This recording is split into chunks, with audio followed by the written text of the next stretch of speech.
অবশেষে ঋষি ঝিল্লিকে I love you বলেই দিল। হ্যাঁ বন্ধুরা, তেঁতুল পাতা ধারাবাহিকের আজকের পর্বে ধারাবাহিকের শুরুতে আমরা ঝিল্লি এবং ঋষিকে দেখতে পাই। ঝিল্লি বিস্মিত হয়ে বলে, আমি বিশ্বাসই করতে পারছি না, সিঁড়ি ভাঙার অঙ্কে একদম উপরে আপনি চলে গেছেন। এই সব কিছু করেছেন আপনি আমার জন্য।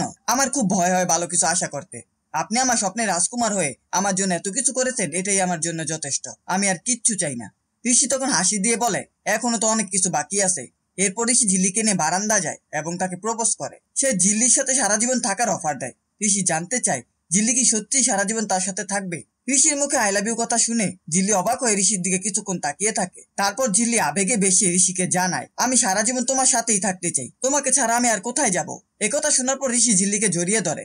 অন্যদিকে বাইরে দাঁড়িয়েছিল বানর সেনারা। তারা যখন বুঝতে পারে ঋষি এবং ঝিল্লি সব ভুল বুঝাবুঝি মিটে গেছে, তখন খুব খুশি হয় এবং সেখান থেকে চলে যায়। পরের দৃশ্যে দেখা যায় ঋষি ঝিল্লিকে কোলে নিয়ে বিছানায় বসিয়ে দেয়। এরপর তাদের রোমান্টিক সিন শুরু হয়। তারপর সকালে ঝিল্লির ঘুম ভেঙে যায় এবং সে গত রাতের মুহূর্তগুলো মনে করে লজ্জা পায়। ঝিল্লি বলে, এখন বাইরে গেলে তো বানর সেনারা আওয়াজ দেবে। আসলে সবকিছু ওদেরই প্ল্যান ছিল। এরপর সে ঋষির দিকে তাকিয়ে ভাবে, লোকটাকে যতটা গম্ভীর ভেবেছিলাম ততটা নয়, উনি বরং অনেকটাই রোমান্টিক। কিন্তু মুখটা দেখে একদম মনে হয় রাবিশ। আমি যতটা পেয়েছি এর থেকে বেশি কিছু আমার আর চাওয়ার নেই।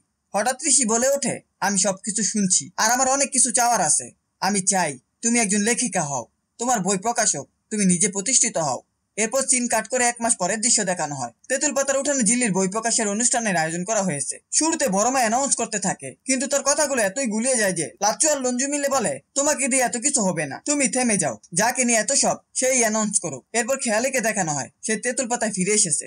খেয়ালি ঝিল্লির প্রশংসা করতে থাকে এবং জানায় ঝিল্লির কারণেই তার জীবনে পরিবর্তন এসেছে। এরপর দেখা যায় ঝিল্লির বই প্রকাশিত হয়েছে। সে যে বইটা লিখেছে সেটা আসলে পুরো তেঁতুল পাতার কাহিনী নিয়ে। ঝিল্লি সবার সামনে বইয়ের অংশটা পরে শোনাতে থাকে। অন্যদিকে ঋষি এবং তার পরিবারের লোকেরা অবাক হয়ে তার চোখের দিকে তাকিয়ে থাকে। ঋষির মা আবেগে বলে ওঠে, কবে যে এই মেয়েটা এত আপন হয়ে গেল, তেঁতুল পাতার সুজন হয়ে উঠলো, বুঝতেই পারলাম না। 3টা বাচ্চার দায়িত্ব নিয়েছে সে, এখন আমরা নিশ্চিন্ত। অন্যদিকে ঝিল্লি বই থেকে লেখাগুলো পড়ে শোনাতে থাকে এবং তার পুরনো স্মৃতিগুলো মনে করতে থাকে, যেখানে ঋষির সাথে তার প্রথম দেখা হয়েছিল। বই পড়া শেষ করে ঝিল্লি বাড়ির সবাইকে তার পাশে এসে দাঁড়াতে বলে এবং জানায়, তোমাদের জন্য আজ আমি পরিপূর্ণ।